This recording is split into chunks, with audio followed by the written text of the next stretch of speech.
അപ്പൊ കഴിഞ്ഞ ആഴ്ചയിൽ നമ്മൾ പഠിച്ചു നിർത്തിയത് സ്വർഗത്തെ നിശബ്ദമാക്കിയ സംഭവത്തെ കുറിച്ചാണ്. ഇന്ന് പറയുന്നത് ദ ഇമ്പാക്ട് ഓഫ് പ്രേയർ, പ്രാർത്ഥനയുടെ വൈവിധ്യമാർന്ന സ്വാധീനങ്ങളെ കുറിച്ച് ഇന്ന് പറയുവാൻ ആഗ്രഹിക്കുകയാണ്. കഴിഞ്ഞ ക്ലാസ്സിൽ നമ്മൾ അതിനെക്കുറിച്ച് കുറെയെല്ലാം നമ്മൾ നോക്കി. ഇന്ന് അതിന്റെ തുടർച്ചയായി പറയുവാൻ ആഗ്രഹിക്കുകയാണ്. ദൈവത്തിന്റെ പദ്ധതി എന്തെന്ന് നമുക്കറിയാം. അതിന് ഞാൻ പറഞ്ഞല്ലോ, ഗ്രീക്കിൽ ഡോഗ്മ എന്നൊരു വാക്ക് ഉപയോഗിച്ചിരിക്കുന്നത്. പ്രീ ഡെസ്റ്റിനേഷൻ എന്ന് പറയാം.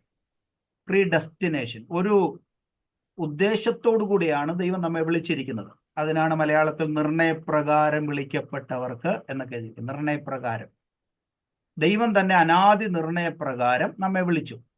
ഒരു പദ്ധതിക്കായിട്ട്, ഒരു ദൈവത്തിന്റെ ഉദ്ദേശത്തിനായിട്ട് ദൈവം നമ്മളെ വിളിച്ചു. ആ ഉദ്ദേശത്തെ നമ്മൾ തിരിച്ചറിയുകയും അതിൽ നിലനിൽക്കുകയും ചെയ്യണം.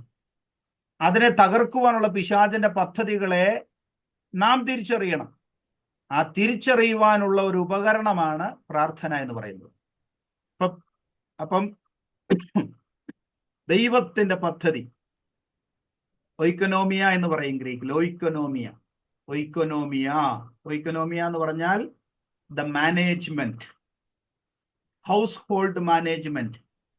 The economics of God. ഒയ്ക്കോണോമി എന്ന വാക്കിന്റെ അകത്ത് നിന്നാണ് ആസൂത്രണം എന്ന വാക്ക് വരുന്നത്. ആസൂത്രണം, ദൈവത്തിന്റെ ആസൂത്രണം. അതിന് എന്താ പറയാ, പ്ലാൻ, മാസ്റ്റർ പ്ലാൻ. നമ്മെ കുറിച്ചുള്ള ദൈവത്തിന്റെ മാസ്റ്റർ പ്ലാൻ തിരിച്ചറിയണം. ഒത്തിരി വാക്കുകളെ ഈ ഹീബ്രു വേർഡിൽ കുറേയേറെ വാക്കുകളുണ്ട്. ആ വാക്കുകളെല്ലാം തന്നെ വേദപുസ്തകത്തിൽ ഒരു തരത്തിൽ മറ്റു തരത്തിൽ അത് പ്രതിപാദിക്കുന്നുണ്ട്. അപ്പോൾ അത് വേണേ ഇംഗ്ലീഷിൽ ഞാനത് പറയാം, ഗ്രീക്ക് വേർഡുകൾ വിട്ടേക്കുക. ദൈവത്തിന് നമ്മെക്കുറിച്ചൊരു പ്ലാൻ ഉണ്ട് എന്ന് പറഞ്ഞാൽ ദൈവത്തിനൊരു ആസൂത്രണമുണ്ട്. ഒയ്ക്കോണോമിയ എന്ന് തലക്കെട്ട് കൊടുക്കാം. ദൈവത്തിന്റെ ആസൂത്രണം, ദൈവത്തിന്റെ മാനേജ്മെന്റ്. ദൈവം എങ്ങനെയാണ് ഒരു കാര്യം ചെയ്യുന്നത്? ദൈവം തന്റെ പ്ലാനിൽ നിന്നുകൊണ്ടാണ് നമ്മോട് സംസാരിക്കുന്നത്. ദൈവം നമ്മുടെ ജീവിതത്തിൽ ഒരു കാര്യം ചെയ്യുന്നത് ദൈവം തന്റെ പദ്ധതിയിൽ നിന്നുകൊണ്ടാണ്, അതിന് പുറത്തല്ല. അപ്പം നമ്മൾ പ്രാർത്ഥിക്കുമ്പോൾ, നമ്മൾ ആഗ്രഹിക്കുമ്പോൾ, ദൈവം തന്റെ പദ്ധതിയിൽ, നമ്മെക്കുറിച്ചുള്ള പദ്ധതിയിൽ നിന്നുകൊണ്ടാണ് ദൈവം നമ്മോട് ഇടപഴകുന്നത്. ഒരിക്കലും മറക്കരുത്. അതിനാണ് ഗോഡ്സ് പ്ലാൻ, ആസൂത്രണം ചെയ്യുക. ഒന്ന്. രണ്ട്, ഗോഡ്സ് സ്കീം എന്ന് പറഞ്ഞാൽ ദൈവത്തിന്റെ കാര്യപരിപാടി. ദൈവത്തിന്റെ കാര്യപരിപാടിയെ തിരിച്ചറിയണം. മൂന്ന്, ദൈവത്തിന്റെ സ്ട്രാറ്റജി ഉണ്ട്. ദൈവം എങ്ങനെയാണ് ആവിഷ്കരിക്കുന്നത്, അതാണ് സ്ട്രാറ്റജി. അടുത്തത്, ദൈവത്തിന്റെ ഡിസൈൻ ഉണ്ട്. ദൈവത്തിന്റെ വചനം വായിക്കുമ്പോൾ എന്നെക്കുറിച്ചും നിങ്ങളെക്കുറിച്ചും ദൈവത്തിനൊരു രൂപകൽപ്പനയുണ്ട്. ദൈവത്തിന്റെ മനസ്സിൽ നമ്മെക്കുറിച്ചൊരു ചിത്രമുണ്ട്. ആ ചിത്രത്തിന് ആസ്പദമാക്കിയാണ് ദൈവം നമ്മുടെ ജീവിതത്തിൽ ഓരോ കാര്യങ്ങൾ ചെയ്തുകൊണ്ടിരിക്കുന്നത്. ദൈവത്തിനൊരു പ്രോഗ്രാം ഉണ്ട്, ഒരു പ്രവർത്തന തത്വമുണ്ട്. ഒരു പ്രോഗ്രാം, അത് മറക്കരുത്. പ്രവർത്തന തത്വം, ഒരു പ്രവർത്തന രീതിയുണ്ട്, ഒരു മെക്കാനിസം ഉണ്ട് ദൈവത്തിന്. ആ മെക്കാനിസം അനുസരിച്ചാണ് ദൈവം ഓരോ കാര്യങ്ങൾ ചെയ്യുന്നത്. ബ്ലൂ പ്രിന്റ് ഉണ്ട്. ബ്ലൂ പ്രിന്റ് എന്ന് പറഞ്ഞാൽ രേഖാചിത്രം. നമ്മെക്കുറിച്ച് ദൈവത്തിന് ഒരു രേഖാചിത്രമുണ്ട്. നിന്നെ എൻ്റെ ഉള്ളം കയ്യിൽ വരച്ചിരിക്കുന്നു. നിങ്ങളെ ദൈവം തൻ്റെ ഉള്ളം കയ്യിൽ വരച്ചിരിക്കുന്നു. The blueprint. ദൈവത്തിന്റെ ബ്ലൂ പ്രിന്റ് ഉണ്ട്. അറേഞ്ച്മെന്റ് ആണ്, ക്രമീകരണം. സ്തോത്രം. ആ വാക്കുകൾ, ധാരാളം വാക്കുകളുണ്ട്. എബ്രായ വാക്കുകളുടെ റൂട്ട് വേർഡിൽ എന്ന് വരുന്ന ഒരു 7-8 വാക്കുകളുണ്ട്. എല്ലാം കൂടെ പറയുമ്പോൾ ധാരാളം സമയമെടുക്കും. ധാരാളം വാക്കുകൾ, അതെല്ലാം ഒന്ന് അടുക്കി വെച്ചിട്ട് വേദപുസ്തകം വായിച്ചാലുണ്ടല്ലോ, ദൈവത്തിന് നിങ്ങളെ കുറിച്ചുള്ള പദ്ധതിയുടെ രൂപരേഖ നമ്മുടെ കണ്ണിന്റെ മുൻപിൽ ദൈവത്തിന്റെ വചനത്തിലൂടെ തെളിഞ്ഞു വരുന്നത് നമുക്ക് കാണാൻ കഴിയും. അവർ സ്തോത്രം പറഞ്ഞേ. സ്തോത്രം. ഇത് ചെറിയ കാര്യമല്ല, ഇതൊരു വലിയ കാര്യമാണ്. സ്തോത്രം. അപ്പം ദ ഇമ്പാക്ട് ഓഫ് പ്രെയർ. എന്നോട് കഴിഞ്ഞ ദിവസം ആര് പറഞ്ഞു, ഒന്ന് നിർത്തി മനസ്സിലാകാവുന്ന പോലെ ഒന്ന് എന്താ പറയാ, നിർത്തി പറയാമെങ്കിൽ നല്ലതായിരിക്കും എന്ന് പറഞ്ഞു. Impact of prayer. തീർച്ചയായിട്ടും അത് പറയാം. ഇമ്പാക്റ്റ് ഓഫ് പ്രെയർ കഴിഞ്ഞ ദിവസം ഞാൻ പറഞ്ഞല്ലോ, ഇമ്പാക്റ്റ് ഓഫ് പ്രെയർ വളരെ വലുതാണ്. ഞാൻ ഈ പഠിക്കാൻ തുടങ്ങിയപ്പോൾ ഇത് പുസ്തകങ്ങളൊക്കെ വായിച്ചപ്പോഴും പല സന്ദേശങ്ങൾ കേട്ടപ്പോഴും എൻ്റെ അധ്യാപകരോട് ഈ കാര്യങ്ങളൊക്കെ ഞാൻ ചോദിച്ചപ്പോഴും ഈ പ്രാർത്ഥനയുടെ ഇമ്പാക്റ്റ് എന്ന് പറയുന്നത് മനുഷ്യന്റെ ബുദ്ധിയിൽ രൂപപ്പെടുന്നതിനേക്കാൾ വലിയതാണ്. അത്രമാത്രം ഇമ്പാക്റ്റ് ഉണ്ട്. ജബ്ബേസ് പ്രാർത്ഥിച്ചു. ജബ്ബേസിന്റെ പേരിൽ ഒരു പട്ടണം ഉണ്ടായി, അല്ലേ? ജബ്ബേസ് വ്യസനപുത്രനായിരുന്നു. പക്ഷെ എബ്ബേസ് പ്രാർത്ഥിച്ചപ്പോൾ എബ്ബേസിന്റെ പേരിൽ ഒരു പട്ടണം ഉണ്ടായി.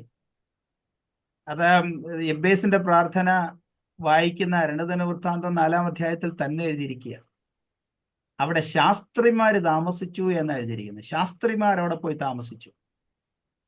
എനിക്ക് ആ വാക്യം എങ്ങനെയാണ്? എബ്ബേസിൽ പാർത്തു വന്ന ശാസ്ത്രിമാരുടെ കുലങ്ങളാവിത് എന്ന് പറഞ്ഞൊരു വാക്യമുണ്ട്. എബ്ബേസിൽ പാർത്തു വന്ന ശാസ്ത്രിമാരുടെ കുലങ്ങളാവിത്. ഈ ചില വേദപുസ്തകത്തിൽ ശാസ്ത്രിമാരെന്ന് എഴുതിയിരിക്കും, സ്ക്രൈബ് എന്ന് എഴുതിയപ്പോൾ പഴയ മലയാളം വേദപുസ്തകം വായിക്കണം. പഴയ കല്ലച്ചിൽ കൊത്തിയ മലയാളം വേദപുസ്തകം ഉണ്ടല്ലോ, അത് നിങ്ങളുടെ കയ്യിലുണ്ടെങ്കിൽ അതിൻ്റെ അകത്ത് വായിച്ചാൽ ശാസ്ത്രജ്ഞന്മാരെന്ന് എഴുതിയിരിക്കും. ശാസ്ത്രജ്ഞന്മാർ എന്ന് പറഞ്ഞാൽ ഇന്റലിജന്റ് ആയിട്ടുള്ള ആളുകൾ, ഇന്റലിജൻസ്, നല്ല കഴിവും പ്രാപ്തിയുമുള്ള ആളുകൾ പാർക്കുന്ന പട്ടണമായി. ശാസ്ത്രികള്, സ്ക്രൈബ്, അറിവും വിദ്യാഭ്യാസവും മിടുക്കന്മാരുമായിട്ടുള്ള ആളുകളുടെ പട്ടണമായി പ്രാർത്ഥിച്ച എബ്ബേസിന്റെ പേരിലുള്ള പട്ടണത്തിൽ ആളുകൾ പാർത്തു. സ്തോത്രം. ചെറിയ കാര്യമാണോ ആലിസാന്റെ? അല്ലേ? ആലീസ് എന്ന പേരിൽ ഒരു പട്ടണം ഉണ്ടായാൽ അല്ലേ, എന്തൊരു സന്തോഷമാണ്, അല്ലേ? എബ്ബേസിന്റെ പേരിൽ ഒരു പട്ടണം. ഈ യോസഫ് വീണ് കിടന്ന് കരഞ്ഞ ശേഖേമാണ് പിന്നീട് അവകാശമായി യോസഫിന് കൊടുത്തത്. കണ്ടോ? പിന്നീട് അതൊന്ന് വായിക്കണേ, റെഫറൻസ് പിന്നീട് നോക്കിയിരുന്ന് വായിക്കണം. നിങ്ങൾക്കൊക്കെ അത് ഒരു മോട്ടിവേഷൻ കിട്ടുമെന്ന് ഞാൻ വിചാരിക്കുക. യോസഫ് പോയി വീണ് കിടന്ന ഒരു സ്ഥലമുണ്ട്. സഹോദരന്മാരൊക്കെ തന്നെ ഉപേക്ഷിച്ച്, എല്ലാവരാലും വെറുക്കപ്പെട്ട് ഉപേക്ഷിക്കപ്പെട്ട് ഒറ്റയ്ക്കിരുന്ന് കരഞ്ഞൊരു സ്ഥലം ശേഖേം. പിന്നീട് ഈ ഗോത്രപിതാക്കൻ അവരുടെ മക്കൾക്കൊക്കെ സ്ഥലം വീതിച്ചു കൊടുത്തു വന്നപ്പോൾ യോസഫിന് അവകാശമായി കിട്ടിയ സ്ഥലം ശേഖേമാണ്. സ്തോത്രം. നിങ്ങളുടെ കണ്ണുനീര് വീണ സ്ഥലം നിങ്ങൾക്ക് തന്നെ തീരെഴുതി കിട്ടുക എന്ന് പറഞ്ഞാൽ എന്ത് സന്തോഷമുള്ള കാര്യമാണ്. സ്തോത്രം.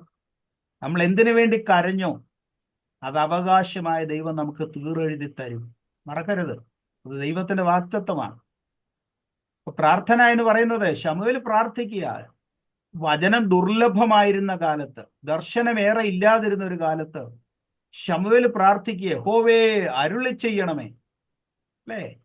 യഹോവേ അരുളി ചെയ്യണമേ. ദർശനങ്ങളില്ല, വചനം ഇല്ല, ദൈവത്തിന്റെ ഇടപെടലുകൾ ദുർലഭമായിരുന്ന കാലത്ത് ഒരു പ്രവാചകൻ ആയ ഒരു ശമൂവേൽ ബാലൻ എഴുന്നേറ്റ് ദൈവത്തോട് പ്രാർത്ഥിക്കുന്ന ഒരു പ്രാർത്ഥന ശ്രദ്ധിച്ചേ.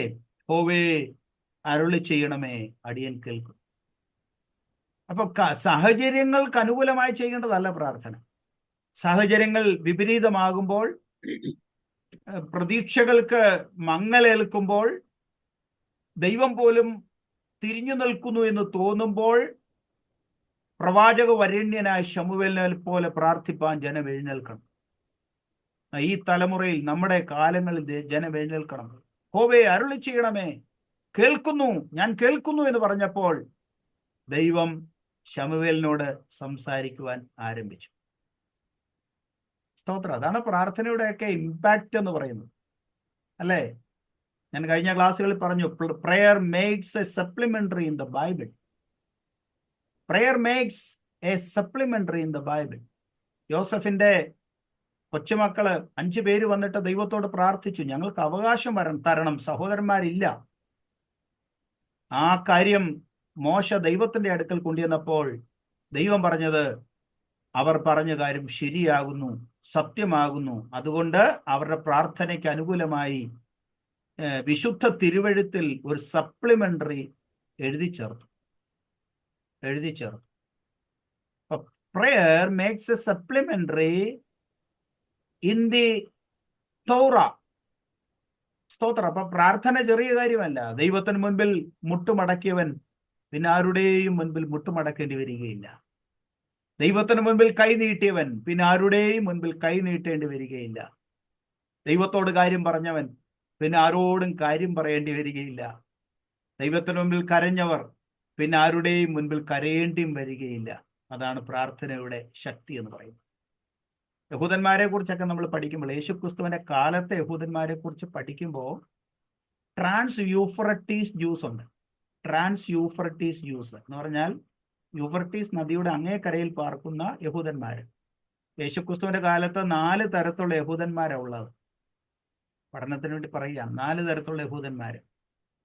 മലയാളത്തിൽ പറഞ്ഞാൽ പരീശന്മാർ, സദൂക്യർ, ശാസ്ത്രിമാർ, എരിവുകാർ. അതാ മലയാളത്തിൽ എഴുതിയിരിക്കുന്ന വാക്കുകൾ. ഈ ഹെറിഡി എന്ന് പറയും. ഹെറിഡി എന്ന് പറഞ്ഞാൽ പരീശന്മാരെന്നർത്ഥം. ഓർത്തഡോക്സ് അവർ.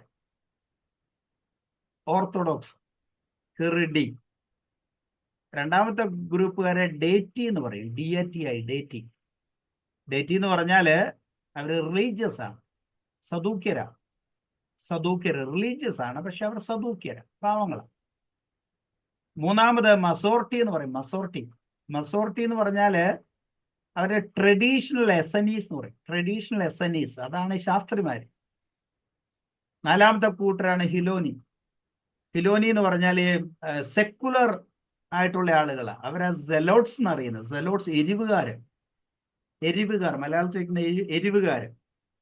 ഇതില് ഏറ്റവും അധികം യേശുക്രിസ്തുവിന്റെ പ്രാർത്ഥനയിൽ സഹായിക്കുകയും സപ്പോർട്ട് ചെയ്യുകയൊക്കെ ചെയ്തത് ചരിത്രങ്ങൾ എഴുതിയിരിക്കുന്നത് അവര് ട്രാൻസ് യൂഫ്രട്ടീസ് ജ്യൂസ് ആയിരുന്നു. അവരാണ് പിന്നീട് ശാസ്ത്രിമാർ എന്ന പേരില് വേദപുസ്തകത്തിൽ കാണുന്നത്. ശാസ്ത്രിമാർ അവര് വളരെ വിസ്ഡം ഉള്ളവരായി, അറിവുള്ളവരായി, ശ്രേഷ്ഠന്മാരും ചരിത്രത്തിൽ ഇടം നേടിയ ആളുകളുമായിട്ട് അവർ മാറി. വൈസായിട്ട് മാറി, വിസ്ഡം ഉള്ളവരായി, ഇന്റലിജന്റ് ആയിട്ടുള്ള ആളുകളായിട്ട് മാറി. നമ്മൾ മനസ്സിലാക്കേണ്ട ഒരു കാര്യം, ക്രിസ്തുവിനോട് ചേർന്ന് നിന്നാൽ, പ്രാർത്ഥനയിൽ ക്രിസ്തുവിനോട് ചേർന്ന് നിന്നാൽ, ദൈവത്തോട് പ്രാർത്ഥിച്ചാൽ നമ്മുടെ തലമുറയെ നിശ്ചയമായും ദൈവം ശ്രേഷ്ഠന്മാരാക്കി മാനിക്കും. മറക്കരുത്, മാനിക്കും. ഞാൻ കഴിഞ്ഞ ക്ലാസ്സിലാണ് തോന്നുന്നു അഹ്റോന്റെ കുറിച്ചും ഹൂറിന്റെ കൊച്ചുമക്കളെ കുറിച്ചും ഒക്കെ പറഞ്ഞല്ലോ. അഹ്റോന്റെ മക്കളെയും ഹൂറിന്റെ മക്കളെയും ദൈവം അനുഗ്രഹിച്ചു. കാരണം എന്നാ, മോശയുടെ കൈ ഉയർത്തിപ്പിടിച്ച് നിൽക്കാൻ സഹായിച്ച ഇടത്തും വലത്തും നിന്ന അഹ്റോന്റെ മക്കളെ സമാഗമന കൂടാരത്തിന്റെ വിശുദ്ധ ശുശ്രൂഷകൾക്കായി, അഭിഷക്ത ശുശ്രൂഷകൾക്കായി ദൈവം അവരെ മാറ്റി നിർത്തി. ഹൂറിന്റെ കൊച്ചുമക്കളെ സമാഗമന കൂടാരത്തിന്റെ കുത്തുപണികൾ സങ്കല്പിച്ചുണ്ടാക്കുവാൻ, ആ കാലത്തെ ഏറ്റവും ആർക്കിടെക്ചറൽ വർക്കിന് വേണ്ടി ദൈവം ഹൂറിന്റെ കൊച്ചുമക്കളെ ദൈവം മാറ്റി. മോശയുടെ കൈ ഉയർത്തിപ്പിടിച്ച് നിൽക്കുവാൻ സഹായിച്ചവ തലമുറകളെ ദൈവം അനുഗ്രഹിച്ചു. യേശുക്രിസ്തുവിന്റെ ക്രൂശിനെ ഒന്ന് ഉയർത്തിപ്പിടിക്കുവാൻ സഹായിച്ച കുറേനക്കാരനായ ശിമോന്റെ മക്കളെ ദൈവം അനുഗ്രഹിച്ചു. സ്തോത്രം. ക്രിസ്തുവിന് വേണ്ടി, ദൈവനാമത്തിന് വേണ്ടി നിൽക്കുകയും പ്രാർത്ഥിക്കുകയും ആ പ്രാർത്ഥനയോട് താദാത്മ്യം പ്രാപിക്കുകയും ചെയ്യുന്ന തലമുറയെ ദൈവം ഒരിക്കലും തള്ളിക്കളയുകയും. സ്തോത്രം. അതാണ് ദ ഇമ്പാക്ട് ഓഫ് പ്രയർ എന്ന് പറയുന്നത്. ഇമ്പാക്ട് ഓഫ് പ്രയർ അത് വലിയ കാര്യമാണ്. അപ്പോൾ ഇമ്പാക്ട് ഓഫ് പ്രയർ വേണേ ഒരു പ്രാവശ്യം കൂടെ അത് റിപ്പീറ്റ് ചെയ്യാം. ഞാൻ കഴിഞ്ഞ ക്ലാസ്സിൽ പറഞ്ഞത് ഒന്ന് ടൈറ്റിൽ മാത്രം ആവർത്തിക്കാം, അല്ലാത്ത കാര്യങ്ങൾ ഒന്നുകൂടെ വിശദമായി പഠിക്കാം. പ്രാർത്ഥനയുടെ ഇമ്പാക്റ്റ് ആദ്യമായി ആ നോട്ടിൽ നോക്കിയാൽ അറിയാം. ഞാൻ പറഞ്ഞത് a place of prayer converted to a church. പുതിയ നിയമത്തിലെ ഒരു സംഭവമാണ് പറഞ്ഞത്. പഴയ നിയമത്തിൽ പഴയ നിയമത്തിൽ ചർച്ച് എന്ന് പറയുന്നത് ഇൻവിസിബിളാണ്. ആർക്കും അറിയത്തില്ല എന്താണെന്ന്. പക്ഷെ പുതിയ നിയമത്തിൽ അത് വിസിബിൾ ആയിട്ട് വരുന്നു. യേശുക്രിസ്തു പത്രോസിനോട് പറഞ്ഞു, ഞാൻ എൻ്റെ സഭയെ പണിയും, പാതാള ഗോപുരങ്ങൾ അതിനെ ജയിക്കുകയില്ല. ഫിലിപ്പയിലെ കൈസരിയിൽ നിന്നുകൊണ്ടാണ് യേശു ഇത് പറഞ്ഞത്. ഫിലിപ്പയിലെ കൈസരിൽ മരിറ്റിമ എന്ന് പറയുന്ന ഒരു ഗോപുരമുണ്ട്, മരിറ്റിമ. അതിന്റെ പ്രത്യേകത എന്തെന്ന് ചോദിച്ചാൽ, ഇത് ദിവസം തോറും വളരുമെന്നാണ് അവരുടെ വിശ്വാസം. ഇത് ദിവസം തോറും ഇതിന്റെ ഗോപുരം, ഇതിന്റെ ഈ തൂമ്പുണ്ടല്ലോ, ഇതിന്റെ മോള് ഗോപുരം, മരിറ്റിമ എന്ന് പറയുന്ന ആ ടവർ, അതെന്നും വളർന്നുകൊണ്ടിരിക്കുന്നു എന്ന് പറഞ്ഞ് വിശ്വസിപ്പിച്ചിട്ട് നാട്ടിലുള്ള ആളുകളെല്ലാം ഒരു തീർത്ഥാടന സ്ഥലം പോലെ ഫിലിപ്പിന്റെ കൈസരിയിലോട്ട് വന്നുകൊണ്ടിരിക്കുക. വന്നുകൊണ്ടിരിക്കുമ്പോൾ ആ സ്ഥലത്തെ തീർത്ഥാടകരെ നോക്കിക്കൊണ്ടാണ് കർത്താവ് യേശുക്രിസ്തു വിശ്വപ്രസിദ്ധമായി വിളംബരം ചെയ്യുന്നത്, ഞാൻ എൻ്റെ സഭയെ പണിയും, പാതാള ഗോപുരം എത്ര വളർന്നാലും ഇതിനെ ജയിക്കയില്ലെന്ന് യേശു പറഞ്ഞു. അതാണ് ആ സ്റ്റേറ്റ്മെന്റിന്റെ കോണ്ടസ്റ്റ്, അതിന്റെ പ്രത്യേകത അതാണ്. ഇപ്പൊ സഭ എന്ന് പറയുന്നത് പഴയ നിയമത്തിൽ ഇൻവിസിബിൾ, ദൈവത്തിന്റെ ഹാർട്ടാണ് ചർച്ച് എന്ന് പറയുന്നത്. ദൈവകൃപയുടെ പ്രദർശനശാലയാണ് ചർച്ച്. ദൈവത്തിന്റെ ഭൂമിയിലെ ഓഫീസാണ് ചർച്ച്. ചർച്ചാണ് പ്രൈം. സ്വർഗത്തിലെ ദൈവത്തിന്റെ ഭൂമിയിലെ പ്രൈം ആയിട്ടുള്ള ഓഫീസാണ്, പ്രധാനപ്പെട്ട സ്ഥലം ആണ് ചർച്ച്. അപ്പൊ ആ ചർച്ചിനെ കുറിച്ച് പറയുന്ന സ്റ്റേറ്റ്മെന്റ് പഴയ നിയമത്തിൽ അത് ഇൻവിസിബിൾ ആണ്. പക്ഷെ പുതിയ നിയമത്തിൽ പ്രാർത്ഥിച്ച കുറെ ആളുകൾ അവർ യെരൂശലേമിലേക്ക് മടങ്ങി വന്നിട്ട്, ഒലിവുമലയിൽ നിന്ന് യെരൂശലേമിലേക്ക് മടങ്ങി വന്നിട്ട്, പ്രവൃത്തികളുടെ പുസ്തകം 1:13 എഴുതിയിരിക്കുന്നു, അവർ ഒരുമനപ്പെട്ട് പ്രാർത്ഥിച്ചു പോന്നു. സ്തോത്രം. 40-ാമത്തെ ദിവസം സ്വർഗാരോഹണം ചെയ്ത യേശു, 50-ാമത്തെ ദിവസം പരിശുദ്ധാത്മാവ് വന്നു. അപ്പൊ 10 ദിവസം അവരെന്ത് ചെയ്യുന്നു? ഒരുമനപ്പെട്ട് പ്രാർത്ഥന കഴിച്ച് പോന്നു. എന്റെ പിന്നാലെ എന്ന് പറഞ്ഞേ, ഒരുമനപ്പെട്ട് പ്രാർത്ഥന കഴിച്ചു. ഈ 10 ദിവസത്തിൽ സംഭവിച്ചെന്തെന്നറിയാമോ? 10 ദിവസത്തിൽ സംഭവിച്ചെന്താ? സ്വർഗത്തിലെ ദൈവം തൻ്റെ ആത്മാവിനെ ഭൂമിയിലേക്ക് അയക്കുകയാണ്. ചരിത്രപ്രധാനമായ ഒരു കാര്യമാണ് അവിടെ സംഭവിക്കുന്ന പ്രാർത്ഥനയിൽ. പെന്തക്കോസ്ത് നാളിൽ പരിശുദ്ധാത്മാവ് വന്നു, എല്ലാവരും ആത്മാവ് നിറഞ്ഞു, അന്യഭാഷകളിൽ സംസാരിച്ചു, സഭ എന്ന് പറയുന്ന ജീവൽ സ്ഥാപനം ഉടലെടുത്തു. ഹല്ലേലൂയ. അപ്പൊ ഇൻവിസിബിൾ ആയിട്ടുള്ള കാര്യങ്ങൾ നമ്മുടെ ജീവിതത്തില്, ഇൻവിസിബിൾ ആയിട്ടുള്ള ഏത് കാര്യങ്ങൾ, അവ്യക്തതയിൽ നിൽക്കുന്ന ഏത് കാര്യവും പ്രാർത്ഥിച്ചാൽ അത് വ്യക്തമായി ഗ്രഹിക്കുവാനായിട്ട് കഴിയും. അത് ഞാൻ മറ്റൊരു ഉദാഹരണം കൂടെ പറഞ്ഞു. ഏലിയാവ് ബാല്യക്കാരനോട് പറയുകയാണ്, നീ ചെന്ന് നോക്ക്, കടലിന് നേരെ ചെന്ന് നോക്കാൻ പറഞ്ഞു. അവനെ വീണ്ടും വീണ്ടും വീണ്ടും പറഞ്ഞയക്കുക. 1 രാജാക്കന്മാർ 18:43 വീണ്ടും വീണ്ടും പറഞ്ഞയക്കുന്നു. ആ ബാല്യക്കാരൻ പോയിട്ട് തിരിച്ചു വരുന്നു. ഓരോ പ്രാവശ്യം തിരിച്ചു വരുമ്പോൾ ആ മനുഷ്യൻ പറയുന്നത് നത്തിങ്, ഒന്നുമില്ല. അവനെ വീണ്ടും പറഞ്ഞയക്കുന്നു. എപ്പോ വരെ പറഞ്ഞയക്കണം? മറുപടി കാണുന്നത് വരെ പറഞ്ഞയക്കണം. സ്തോത്രം. 7-ാമത്തെ പ്രാവശ്യം ആ മനുഷ്യൻ പോയിട്ട് തിരിച്ചു വന്നിട്ട് പറയുകയാണ്, ഒരു മനുഷ്യന്റെ കൈ പോലെ ഒരു ചെറിയ മേഘം പൊങ്ങുന്നു എന്ന് പറഞ്ഞു. ഒരു മനുഷ്യന്റെ കൈ പോലെ ഒരു മേഘം പൊങ്ങുന്നു. ഞാൻ കഴിഞ്ഞ പ്രാവശ്യം എന്ന് പറഞ്ഞു, സെറോറ, എലിയാവ് ഒരു മേഘം കാണുകയാണ്, ഒരു കൈ പോലത്തെ മേഘം കാണുകയാണ്. കൈയുടെ ആകൃതിയിലുള്ള മേഘം, കൈയുടെ വലിപ്പത്തിലല്ല, കൈയുടെ ആകൃതിയിലുള്ള ഒരു മേഘം. അതിനാണ് എബ്രായ ഭാഷയിൽ തർജ്ജമ ചെയ്തിരിക്കുന്നത് സെറോറ എന്ന് പറഞ്ഞാൽ ഭുജം. ഏലിയാവ് കണ്ടത് ദൈവത്തിന്റെ കൈയാണ്, ജനം കണ്ടത് കാർമേഘ പടലങ്ങളാണ്. സ്തോത്രം. അപ്പോ മഴ അവിടെ പെയ്യുകയാണ്. ഇൻവിസിബിൾ ആയിട്ടുള്ള ഒരു കാര്യം, അതുവരെ ആ കാലം കണ്ടിട്ടില്ലാത്ത ഒരു മഴമേഘം ഏലിയാവ് പ്രാർത്ഥനയിൽ കൂടെ കാണുന്നു.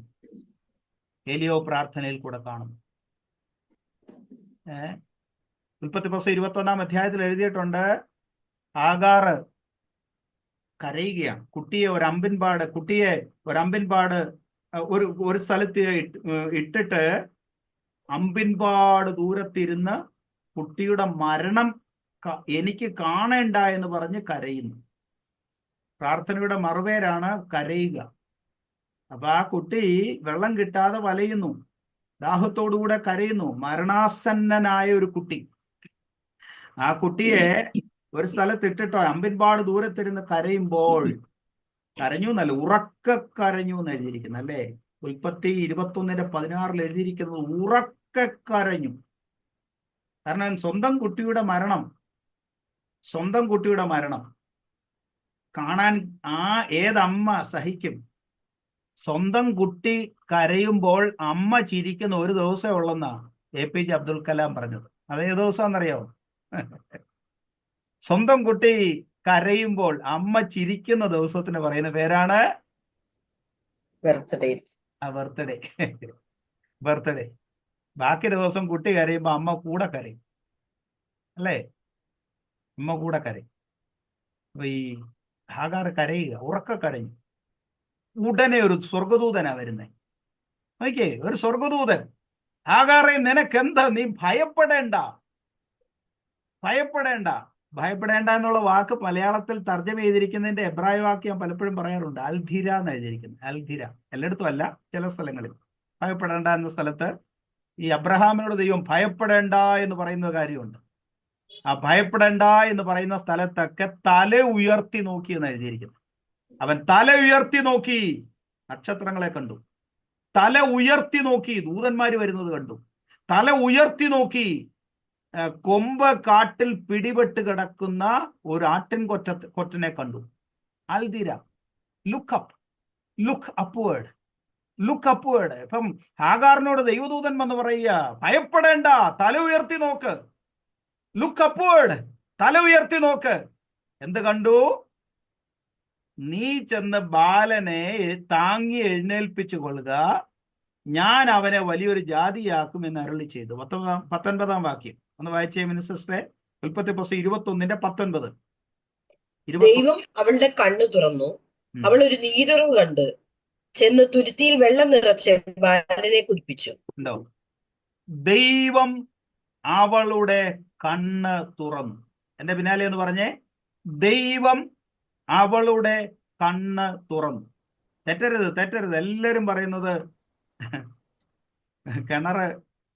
കിണറിന്റെ അടുക്കൽ ഇരുന്ന ഈ കുട്ടി കരയുന്നു, ഈ ഹാഗാർ കരയുന്നു. കണ്ണു തുറന്നു എന്ന് എഴുതിയിരിക്കുന്നത് കേട്ടോ, നീരുറവ് തുറന്നു എന്നല്ല. കണ്ണു തുറന്നപ്പോ എന്ത് ചെയ്തു? നീരുറവ് കണ്ടു, ചെന്ന് തുരുത്തിയിൽ വെള്ളം നിറച്ചു, ബാലനെ കുടിപ്പിച്ചു. ശ്രദ്ധിക്കേണ്ടതായ ഒരു കാര്യം, the impact of prayer, the things invisible become visible in your life. Hallelujah. നമുക്ക് മറഞ്ഞിരിക്കുന്നതിനെ കാണാൻ ദൈവം നമ്മുടെ കണ്ണുകളെ തുറക്കുന്ന പ്രക്രിയയാണ് കരയുക അല്ലെങ്കിൽ പ്രാർത്ഥിക്കുക. എലീശയുടെ ഒരു ബാല്യക്കാരനെ കുറിച്ച് 2 രാജാക്കന്മാരുടെ പുസ്തകം 6:15 എഴുതിയിട്ടുണ്ട്. 2 രാജാക്കന്മാരുടെ പുസ്തകം 6:15.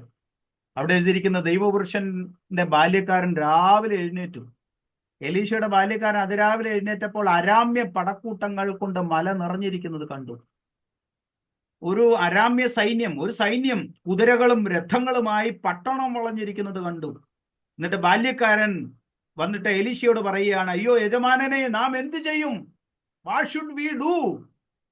നമുക്ക് എസ്കേപ്പ് ചെയ്യാം, നമുക്ക് ഓടാം, നമുക്ക് രക്ഷപ്പെടാം എന്നുള്ള അർത്ഥത്തിൽ പറയുകയാണ്. നാം എന്ത് ചെയ്യും? ഉടനെ യാതൊരു കൂസലുമില്ലാതെ പ്രാർത്ഥിക്കുന്ന മനുഷ്യൻ പറയുക, 16-ാമത്തെ വാക്യത്തില്, 2 രാജാക്കന്മാർ 6:16, പേടിക്കണ്ട. എന്നിട്ട് വായിച്ചേ, പേടിക്കണ്ട, പേടിക്കേണ്ട, നമ്മോട് കൂടെയുള്ളവൻ അവരോട് കൂടെയുള്ളവരെക്കാൾ അധികമെന്ന് പറഞ്ഞു. എന്നിട്ട് 17, പിന്നെ എലീശ പ്രാർത്ഥിച്ച്, യഹോവേ, ഇവൻ കാണത്തക്കവണ്ണം ഇവന്റെ കണ്ണ് തുറക്കണമേ എന്ന് പറഞ്ഞു. യഹോവ ബാല്യക്കാരന്റെ കണ്ണു തുറന്നു. എലീശയുടെ ചുറ്റും അഗ്നിമയമായ കുതിരകളും രഥങ്ങളും കൊണ്ട് മല നിറഞ്ഞിരിക്കുന്നത് അവൻ കണ്ടോ? അവിടെ കണ്ണു തുറക്കുക, അവിടെയും കണ്ണു തുറന്നു എന്നിരിക്കുന്നത്. ഹാഗാറിന്റെ കണ്ണു തുറന്നു എന്ന് പറഞ്ഞാൽ ബാല്യക്കാരന്റെ കണ്ണു തുറന്നു. എലീശ പറയുക, നമ്മോടുകൂടെയുള്ളവർ അരാം സൈന്യത്തോടു കൂടെയുള്ളവരെക്കാൾ അധികമാകുന്നു. അപ്പൊ പ്രാർത്ഥിക്കുന്ന ഏലിയാവിന് ഇത് മനസ്സിലായി, പ്രാർത്ഥിക്കാത്ത ബാല്യക്കാരൻ അത് മനസ്സിലായില്ല. ഇതാ പ്രാർത്ഥിക്കുന്നവരും പ്രാർത്ഥിക്കാത്തവരും തമ്മിലുള്ള വ്യത്യാസം.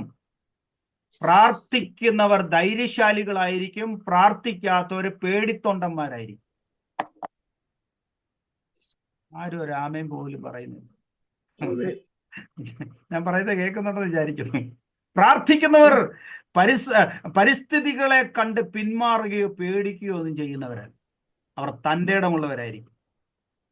പർവ്വതം കുലുങ്ങിയാലും, അത് സമുദ്രമധ്യേ വീണാലും, അതിന് വെള്ളം ഇരഞ്ഞ് കലങ്ങിയാലും, ബാക്കി പറഞ്ഞേ, നാം പേടിക്കയില്ല. നാം പേടിക്കയില്ല. കാരണം എന്നാ? ഒരു നദിയുണ്ട്. സ്തോത്രം. ഒരു നദിയുണ്ട്, അത് ഞാൻ കണ്ടു. സ്തോത്രം. ദൈവത്തിന്റെ ഹൃദയത്തെ കാണുന്നവനാണ് പ്രാർത്ഥിക്കുന്നവൻ. ദൈവത്തിന്റെ മറുപടി അഡ്വാൻസ് ആയിട്ട് പ്രാപിച്ചിരിക്കുന്നവനാണ് പ്രാർത്ഥിക്കുന്നവൻ. പ്രാർത്ഥിക്കുന്നവൻ ധൈര്യശാലിയായിരിക്കും, പരിസ്ഥിതികളെ കണ്ട് ഭയപ്പെടുന്നവനല്ല. സ്തോത്രം. പ്രാർത്ഥിക്കാത്തവർ ഭയമുള്ളവരായിരിക്കും. അപ്പൊ എലീശ പറയുക, ഇവനും കാണത്തക്കവണ്ണം എന്തേലും ഒരു സംവിധാനം ഇവനും കൂടെ ഒന്ന് ഒരുക്കി കൊടുക്കണം. അപ്പൊ എലീശ പ്രാർത്ഥിച്ചു, അല്ല, ഇവനും കാണത്തക്കവണ്ണം ഇവന്റെ കണ്ണൊന്ന് തുറക്കണം. അതിന്റെ കണ്ണടഞ്ഞിരിക്കുകയാണ്. ഈ ബാല്യക്കാരന്റെ കണ്ണടഞ്ഞിരിക്കുകയാണ്? അല്ല, അവന്റെ കണ്ണ് തുറന്നു തന്നെ ഇരിക്കുക. പക്ഷേ ദൈവത്തിന്റെ സംരക്ഷണം കാണാനുള്ള കണ്ണടഞ്ഞിരിക്കുക. അതിനാ എഫെസ്യ ലേഖനം 1:16 വായിക്കുന്നത്, open your eyes of understanding, ഹൃദയദൃഷ്ടി പ്രകാശിപ്പിക്കണം. ഇവന് കാണത്തക്കവണ്ണം കണ്ണ് തുറക്കണമേ എന്ന് പറഞ്ഞു. യഹോവ ബാല്യക്കാരന്റെ കണ്ണു തുറന്നു. എലീശയുടെ ചുറ്റും അഗ്നിമയമായ രഥങ്ങളും കുതിരകളും കൊണ്ട് മല നിറഞ്ഞിരിക്കുന്നത് അവൻ കണ്ടു. സ്തോത്രം. The invisible things become visible. അപ്പൊ പ്രാർത്ഥന എന്ന് പറയുന്നത് എന്താ? ഇംഗ്ലീഷിൽ ഞാൻ വായിച്ച പദം കണ്ട, അപ്പക്കോലിപ്സ്. ഗ്രീക്കിലെ അപ്പക്കോലിപ്സ്. It's a discovery. It's a revelation. Hallelujah. How God scares you. ദൈവം എങ്ങനെയാണ് തന്റെ പൈതലിനെ കരുതുന്നത്, കാണുന്നത്. സ്തോത്രം. ദൈവത്തിന്റെ കണ്ണുകളിൽ കൂടെ കാര്യങ്ങളെ കാണണം. അതാണ് പ്രാർത്ഥന. നമ്മുടെ ഭാവിയെ, നാളുകളെ ദൈവത്തിന്റെ കണ്ണിൽ കൂടെ കാണാൻ പഠിക്കുക. അങ്ങനെ കാണുന്ന പ്രക്രിയയാണ് എന്റെയും നിങ്ങളുടെയും പ്രാർത്ഥന എന്ന് പറയുന്നത്. സ്തോത്രം. അതുകൊണ്ടാണ് അപ്പോസ്തലനായ പൗലോസ് പറയുന്നത്, ന്യൂമാ സോഫിയ കൈ അപ്പക്കലിപ്സ്. ന്യൂമാ സോഫിയ കൈ അപ്പക്കലിപ്സ്. The spirit of wisdom and revelation. The spirit of wisdom and discovery into recognition. നിങ്ങളുടെ ഹൃദയദൃഷ്ടി പ്രകാശിപ്പിച്ചിട്ട് അവന്റെ വിളിയാലുള്ള ആശ ഇന്നതെന്ന് തിരിച്ചറിയാം. ഹല്ലേലൂയ. ഹൃദയദൃഷ്ടി പ്രകാശിപ്പിക്കുക. റെവലേഷൻ അല്ലെങ്കിൽ അപ്പക്കലിപ്സ് എന്ന വാക്കിന്റെ അർത്ഥം, കൊലോസ്യ ലേഖനം 1:26 ഈ അപ്പക്കലിപ്സിന്റെ അർത്ഥം അവിടെ എഴുതിയിട്ടുണ്ട്. കൊലോസ്യർ 1:26. അത് പൂർവ്വകാലങ്ങൾക്കും, വായിച്ച മനുഷ്യ, അത് പൂർവ്വകാലങ്ങൾക്കും തലമുറകൾക്കും മറഞ്ഞു കിടന്ന മർമ്മം എങ്കിലും ഇപ്പോൾ അവന്റെ വിശുദ്ധന്മാർക്ക് വെളിപ്പെട്ടു വന്നിരിക്കുന്നു. ആ മഹത്വത്തിന്റെ മർമ്മം മഹത്വത്തിന്റെ പ്രത്യാശയായ ക്രിസ്തു നിങ്ങളിൽ ഇരിക്കുന്നു എന്നുള്ള മർമ്മം. കൊലോസ്യർ 1:26. അത് പൂർവ്വകാലങ്ങൾക്കും തലമുറകൾക്കും മറഞ്ഞു കിടന്ന മർമ്മമെങ്കിലും ഇപ്പോൾ അവന്റെ വിശുദ്ധന്മാർക്ക് വെളിപ്പെട്ടിരിക്കുന്നു. അവരോട് ജാതികളുടെ ഇടയിൽ ഈ മർമ്മത്തിന്റെ മഹിമാധനം എന്തെന്ന് അറിയിപ്പാൻ ദൈവത്തിന് ഇഷ്ടമായി. ആ മർമ്മം മഹത്വത്തിന്റെ പ്രത്യാശയായ ക്രിസ്തു നിങ്ങളിൽ ഇരിക്കുന്നു എന്നുള്ളത് തന്നെ. What is the meaning of revelation? ഈ പ്രോഗ്രസീവ് റെവലേഷൻ. റെവലേഷൻ എന്ന വേദപുസ്തകത്തിൽ ഒരു വാക്ക് കണ്ടാൽ അതിന്റെ അർത്ഥം മുൻകാലങ്ങളിൽ പിതാക്കന്മാർക്ക് മറഞ്ഞു കിടന്നതും ഇപ്പോൾ നമുക്ക് ദൈവം വെളിപ്പെടുത്തി തരുന്നതുമായ കാര്യങ്ങൾക്കാണ് റെവലേഷൻ എന്ന് പറയുന്നത്. പൂർവ്വകാലങ്ങൾക്കും തലമുറകൾക്കും മറഞ്ഞു കിടന്ന ഒരു മർമ്മം ദൈവം എനിക്കും നിങ്ങൾക്കും വെളിപ്പെടുത്തി തരുന്നതിനാണ് റെവലേഷൻ എന്ന് പറയുന്നത്. സ്തോത്രം. അതാണ് റെവലേഷൻ. അത് പ്രോഗ്രസീവ് റെവലേഷൻ എന്നൊക്കെ പറയാം. അപ്പൊ എന്തായാലും ഈ റെവലേഷന് വേണ്ടി ദൈവമക്കൾ പ്രാർത്ഥിക്കണം. പ്രാർത്ഥനയ്ക്ക് ഡീപ്പ് മീനിങ് ഉണ്ട്. ഇത് കേവലം കുറെ ആവശ്യങ്ങൾക്ക് വേണ്ടി പ്രാർത്ഥിക്കുന്നതല്ല പ്രാർത്ഥന. നമ്മുടെ ജീവിതത്തിന്റെ വരുംകാലങ്ങളിലേക്കുള്ള റെവലേഷനെ സമ്പാദിക്കുന്നതാണ് പ്രാർത്ഥന. അപ്പോൾ നമ്മൾ പേടിക്കുകയില്ല. വേണ്ട നീ പോകേണ്ട ഖേദമേ, കണ്ടു നിന്നിൽ ഞാൻ ആനന്ദരേഖകൾ. അപ്പൊ ഈ ഓരോ വേദനകളിൽ കൂടെയും തെളിഞ്ഞു വരുന്ന ദൈവത്തിന്റെ കരസ്പർശനം, അതാണ് റെവലേഷൻ എന്ന് പറയുന്നത്. അപ്പം പ്രാർത്ഥന എന്ന് പറയുന്നതിന്റെ ഇമ്പാക്റ്റ് പറഞ്ഞു വന്ന കൂട്ടത്തിൽ വീണ്ടും ആവർത്തിച്ച് വാക്യങ്ങളെ കൂട്ടി ഇത് പറയുകയാണ്. The invisible things become visible. എനിക്കത് മറഞ്ഞു കിടന്നിരുന്നു, എന്നാൽ പ്രാർത്ഥനയിൽ അത് വെളിപ്പെട്ടു വന്നിരിക്കും. പ്രാർത്ഥനയിൽ ഇത് വെളിപ്പെട്ടു വന്നിരിക്കും. ഒരു ലേഖനത്തിൽ പറയുന്നത് ആത്മാവിനാൽ അത് വെളിപ്പെട്ടു വന്നിരിക്കുന്നു. സ്തോത്രം. ആത്മാവിനാൽ അത് വെളിപ്പെട്ടു വന്നിരിക്കുന്നു. അപ്പം നമ്മുടെ പ്രാർത്ഥനയിൽ ദൈവത്തിന്റെ ആത്മാവിന്റെ സഹായം സ്വീകരിച്ചുകൊണ്ട് ഒരു വെളിപ്പാടിന്റെ ആത്മാവിനെ പ്രാർത്ഥനയിൽ പ്രാപിക്കണം. മറ്റൊരു കാര്യം, പ്രാർത്ഥനയുടെ ഇമ്പാക്റ്റ് ആയിട്ട് ഞാൻ പറഞ്ഞത്, ഈ അപ്പോസ്തലനായ പൗലോസൊക്കെ പ്രാർത്ഥിച്ചുകൊണ്ടിരുന്ന ഒരു അന്ത്യോക്യ ചർച്ച് ഉണ്ട്. ആന്റിയോക്യൻ ചർച്ച്. പ്രവൃത്തികളുടെ പുസ്തകം 13-ാം അധ്യായത്തിൽ എഴുതിയിരിക്കുന്നത്. ആക്ട്സ് ഓഫ് അപ്പോസ്റ്റൽസ് ചാപ്റ്റർ 13 അവിടെ എഴുതിയിട്ടുണ്ട്. ഈ പ്രവൃത്തികളുടെ പുസ്തകം ഒന്ന്, പിന്നീട് ഈ പ്രാർത്ഥനയെ കുറിച്ചുള്ള സബ്ജക്റ്റ് വരുമ്പോൾ പ്രവൃത്തികളുടെ പുസ്തകം ഒന്ന് പഠിക്കണം. അതിൻ്റെ അകത്ത് എഴുതിയിരിക്കുന്ന പ്രാർത്ഥനകളെ കുറിച്ച് പിന്നീട് ഒരിക്കലും ഞാനത് ഒരു അവസരത്തിൽ ഞാൻ പറയാം. പ്രവൃത്തികളുടെ പുസ്തകം 13-ാം അധ്യായം 1-ാം വാക്യം തൊട്ട് ആന്റിയോക്യൻ ചർച്ച് പ്രെയർ ചെയ്യുക, പ്രാർത്ഥിക്കുക. പ്രാർത്ഥിക്കുമ്പോൾ എന്ത് ചെയ്തു? അവർ ഉപവസിച്ച് പ്രാർത്ഥിച്ച് അവരുടെ മേൽ കൈവച്ച് അവരെ പറഞ്ഞയച്ചു. 13-ാം അധ്യായത്തിന്റെ 3-ാം വാക്യം. 13-2 വായിക്കുന്നത്, അവർ കർത്താവിനെ ആരാധിച്ചും ഉപവസിച്ചും കൊണ്ടിരിക്കുമ്പോൾ ബർന്നബാസിനെയും ശൗലിനെയും വിളിച്ചിരിക്കുന്ന വേലയ്ക്കായിട്ട് അവരെ വേർതിരിപ്പീൻ എന്ന് പരിശുദ്ധാത്മാവ് പറഞ്ഞു. അപ്പൊ പ്രാർത്ഥനയ്ക്കകത്ത് ദൈവം സംസാരിക്കും. പ്രാർത്ഥനയിൽ ദൈവം സംസാരിക്കും. പ്രാർത്ഥനയിൽ ദൈവം, അവർ ഉപവസിച്ച് പ്രാർത്ഥിച്ചുകൊണ്ടിരിക്കുന്നു. അതിന്റെ 1-2 വാക്യങ്ങൾ വായിച്ച മിനിസ്റ്ററെ. അന്ത്യോക്യയിലെ സഭയിൽ ബർന്നബാസ്, നീഗർ എന്നു പേരുള്ള ഷിമോൻ, കുറേനക്കാരനായ ലൂക്യോസ്, ഇടപ്രഭുവായ ഹെരോദാവോടുകൂടെ വളർന്ന മനായേൽ, ശൗൽ എന്നീ പ്രവാചകന്മാരും ഉപദേഷ്ടാക്കന്മാരും ഉണ്ടായിരുന്നു. അവർ കർത്താവിനെ ആരാധിച്ചും ഉപവസിച്ചും കൊണ്ടിരിക്കുമ്പോൾ ഞാൻ ബർന്നബാസിനെയും ശൗലിനെയും വിളിച്ചിരിക്കുന്ന വേലയ്ക്കായിട്ട് അവരെ എനിക്ക് വേർതിരിപ്പിനെന്ന് പരിശുദ്ധാത്മാവ് പറഞ്ഞു. അങ്ങനെ അവർ ഉപവസിച്ച് പ്രാർത്ഥിച്ച് അവരുടെ മേൽ കൈവച്ച് അവരെ പറഞ്ഞയച്ചു. അന്ത്യോക്യയിലെ ചർച്ച ഒരു മിഷണറി ചർച്ച. പഴയ നിയമത്തിൽ കാണുന്ന പ്രധാനപ്പെട്ട സഭകളിൽ ഒന്നാണ് മിഷണറി ചർച്ചാണ് ആന്റിയോക്യൻ ചർച്ച്. എല്ലാം VIPs ആ ചർച്ചിൽ, എല്ലാം VIPs ആ. അവിടെ ആരുണ്ട്? ബർന്നബാസ് ഉണ്ട്. പൗലോസിന്റെ മിഷണറി യാത്രയിൽ തന്നോടുകൂടെ സന്തതം സഹചാരിയായിരുന്ന ബർന്നബാസ് ഉണ്ട്. നീഗർ എന്ന് പറയുന്ന ഒരാളുണ്ട്. നീഗർ എന്ന് പേരുള്ള ഷിമോൻ, യേശു ക്രിസ്തുവിന്റെ ക്രൂശ് ചുമന്നയാളാത്. നീഗർ, യേശു ക്രിസ്തുവിന്റെ ക്രൂശ് ചുമന്ന നീഗർ അല്ലെങ്കിൽ ഷിമോനുണ്ട്. VIP അല്ലേ, പ്രധാനപ്പെട്ട ഒരാളാണ്. പിന്നെ ഈ കുറേനക്കാരനായ ലുക്കിയോസ് എന്ന് പറയുന്ന ഒരാളുണ്ട്. അവരുടെയൊക്കെ ചരിത്ര പശ്ചാത്തലം ചരിത്രത്തിൽ കിട്ടും. ലുക്കിയോസ് എന്ന് പറയുന്ന ആള്. പിന്നെയുണ്ട് ഇടപ്രഭുവായ ഹെരോദാവോട് കൂടെ വളർന്ന മനായേൽ, ശൗല് എന്നീ പ്രവാചകന്മാരും ടീച്ചേഴ്സ്, ഉപദേഷ്ടാക്കന്മാരും ഉണ്ടായിരുന്നു. ഇവരെല്ലാം ഇരിക്കുമ്പോൾ 13-2 അവർ കർത്താവിനെ ആരാധിച്ചും ഉപവസിച്ചും കൊണ്ടിരിക്കുമ്പോൾ ഞാൻ ബർന്നബാസിനെയും പൗലോസിനെയും വിളിച്ചിരിക്കുന്ന വേലയ്ക്കായിട്ട് അവരെ എനിക്ക് വേർതിരിപ്പീൻ എന്ന് പരിശുദ്ധാത്മാവ് പറഞ്ഞു. അങ്ങനെ അവർ ഉപവസിച്ച് പ്രാർത്ഥിച്ച് അവരുടെ മേൽ കൈവച്ച് അവരെ പറഞ്ഞയച്ചു. ദ മിഷണറി ചർച്ചായിട്ട് ആന്റിയോക്യൻ ചർച്ച് കൺവേർട്ട് ആകാനായിട്ടുള്ള കാരണം ആ പ്രാർത്ഥനയുടെ പ്രെയർ സ്പിരിറ്റാണ്. The spirit of prayer, the spirit of fasting.